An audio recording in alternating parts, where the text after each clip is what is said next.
Assalamualaikum warahmatullahi wabarakatuh. Saya Muhammad Wahid, NIM 19991145 dari kelas MI 5A. Di sini saya akan mempresentasikan tentang prinsip-prinsip kurikulum, jenis strategi evaluasi, prosedur strategi evaluasi. Yang pertama, saya akan menjelaskan tentang prinsip evaluasi kurikulum. Evaluasi kurikulum didasarkan atas tujuan tertentu. Setiap program evaluasi kurikulum terarah untuk mencapai tujuan yang telah ditetapkan secara jelas dan spesifik. Tujuan itu pula yang mengarah pada kegiatan-kegiatan sepanjang proses evaluasi kurikulum itu dilaksanakan. Selanjutnya, evaluasi kurikulum harus bersifat objektif. Pelaksanaan hasil evaluasi kurikulum harus bersifat berbijak pada apa yang ada bersumber dari data yang nyata, akurat, yang diperoleh melalui instrumen yang diterandalkan. Evaluasi kurikulum sifatnya komprehensif. Pelaksanaan evaluasi mencakup semua dimensi atau yang terdapat dalam ruang lingkup kurikulum. Seluruh kelompok kurikulum harus mendapatkan perhatian dan pertimbangan secara seksama sebelum pengambilan keputusan. Evaluasi kurikulum juga dilaksanakan secara kooperatif. Tanggung jawab dalam perencanaan, pelaksanaan, dan keberhasilan suatu program evaluasi kurikulum merupakan tanggung jawab bersama pihak-pihak yang terlibat dalam proses pendidikan seperti guru, kepala sekolah, pemilik dan orang tua. Bahkan siswa sendiri samping menjadi tanggung jawab utama dalam lembaga penelitian dan pengembangan. Evaluasi kurikulum dilaksanakan secara berkesinambungan. Hal itu perlu mengingat tuntutan dalam sistem sekolah yang meminta diadakannya perbaikan kurikulum. Untuk itu, peran guru dan kepala sekolah sangat penting karena mereka yang mengetahui tentang keterlaksanaan dan keberhasilan kurikulum permasalahan yang dihadapi. Selanjutnya yaitu saya akan menjelaskan jenis strategi evaluasi. Evaluasi diagnostik. Evaluasi diagnostik adalah evaluasi yang ditujukan untuk menelaah suatu kurikulum yang ada di sekolah. Dan selanjutnya evaluasi selektif. Yang ketiga evaluasi formatif.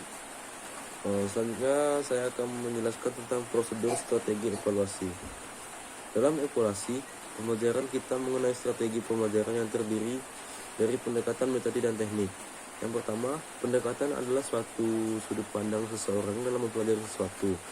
Dengan demikian, pendekatan evaluasi merupakan sudut pandang seseorang dalam menelaah atau mempelajari evaluasi. Dilihat dari komponen pembelajaran pendekatan, evaluasi dapat dibagi menjadi dua, yaitu pendekatan tradisional dan pendekatan sistem. Yang pertama, pendekatan tradisional. Pendekatan ini berorientasi pada aspek intelektual, sedangkan aspek keterampilan dan pengembangan sikap kurang mendapat perhatian yang serius. Dalam pendekatan tradisional, tidak sedikit guru mengalami kesulitan dan mengembangkan sistem evaluasi di sekolah karena bertentangan dengan tradisi yang selama ini sudah berkembang. Misalnya, ada tradisi bahwa target kuantitas kelulusan setiap sekolah harus 90%. Artinya setiap sekolah harus meluluskan siswa dalam 90%. Suatu kebijakan lebih menekankan pada kualitas, yaitu kepentingan dan kebermaknaan pendidik bagi suatu anak. Yang kedua yaitu pendekatan sistem.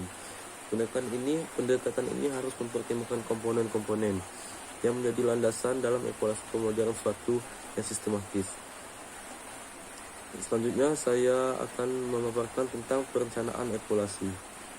Perencanaan evaluasi pembelajaran merupakan langkah awal dalam melakukan suatu kegiatan evaluasi. Hal ini dimaksudkan agar hasil yang diperoleh dapat maksimal. Keberhasilan suatu kegiatan evaluasi banyak dipengaruhi oleh seberapa baik perencanaan yang dilakukan, terutama dalam kaitan dan penyiapan instrumen evaluasi. Yang kedua, pelaksanaan evaluasi. Yang ketiga, monitoring pelaksanaan evaluasi. Yang keempat, pengumpulan data. Yang kelima, hasil evaluasi. Dan yang keenam, penggunaan hasil evaluasi. Selanjutnya, saya ingin memaparkan tentang desain evaluasi. Yang pertama, tujuan. Mengingat pentingnya pendidikan manusia, hampir setiap negara mewajibkan para warganya untuk mengikuti kegiatan pendidikan melalui berbagai jenis penyelenggaraannya yang disesuaikan oleh filsafat negara keadaan sosial politik. Kemampuan sumber daya dan keadaan lingkungan masing-masing, kendati demikian, dalam hal menentukan tujuan harus memiliki esensi yang sama. Seperti yang disampaikan Uyus Sadullah, bahwa tujuan pendidikan secara universal akan menyangkut 3 hal, yaitu autonomi, equity, dan survival. Tujuan pendidik institusional tersebut kemudian dijabarkan lagi ke dalam bentuk kurikuler yang tujuan pendidikan yang dicapai setiap mata pelajaran dan dikembangkan di suatu sekolah dan suatu pendidikan. Oke, baiklah, selanjutnya saya akan menggunakan prosedur evaluasi kurikulum. Prosedur adalah langkah-langkah yang teratur dan tertib yang harus ditempuh oleh evaluator pada waktu melakukan evaluasi kurikulum. Langkah tersebut merupakan tindakan yang harus dilakukan evaluator sejak awal sampai akhir suatu kegiatan evaluasi. Prosedur yang ditemukan saat ini adalah hasil revisi dari prosedur model RPSP yang dikemukakan oleh Stoller dan Helm 1962. Yang pertama itu kajian terhadap evaluan. Langkah pertama yang harus dilakukan evaluator terhadap kurikulum atau bentuk yang menjadi evaluannya. Tujuannya adalah untuk mencapai pemahaman lahiran suatu kurikulum. Yang kedua, pengembangan proposal. Pengembangan proposal yaitu dilakukan untuk kemudian mengembangkan proposalnya. Maka dari itu evaluator memutuskan pendekatan dan jenis evaluasi yang akan dilakukan. Yang ketiga, pertemuan diskusi proposal dan penggunaan jasa evaluasi. Pertemuan ini proposal dengan pengguna jasa evaluasi merupakan langkah penting yang menentukan. Hasil diskusi dan penggunaan jasa akan menentukan apakah proposal yang diajukan akan ditindak atau tidak. Yang keempat yaitu revisi. Revisi yaitu perbaikan, tindak lanjut dan hasil pertemuan antar penggunaan jasa evaluasi yang evaluator apabila ada yang salah dalam proposal tersebut. Yang keempat, requirement proportionalia. Rekrutmen proporsionalia untuk pekerjaan evaluasi mungkin saja dilakukan secara proposal tersusun. Soalnya tentang rencana evaluasi. Di rencana evaluasi yaitu merupakan pengembangan istilah yang komprehensif untuk menyeluruh yang di dalamnya mencakup perencanaan, perorganisasian, penerapan, dan evaluasi. Desain kurikulum yang pertama yaitu desain kurikulum harus memudahkan untuk menaruh pengembangan semua jenis. Yang kedua, desain harus menyediakan pengalaman belajar yang berkesinambungan agar kegiatan belajar siswa berkembang sejalan dengan pengalaman terdahulu. Yang ketiga, kurikulum harus didesain agar mendapat membantu siswa mengembangkan watak. Yang keempat, desain kurikulum harus realistis dan dapat diterima. Oke, baiklah, demikian yang dapat saya jelaskan. Semoga mengerti. Terima kasih. Wassalamualaikum warahmatullahi wabarakatuh.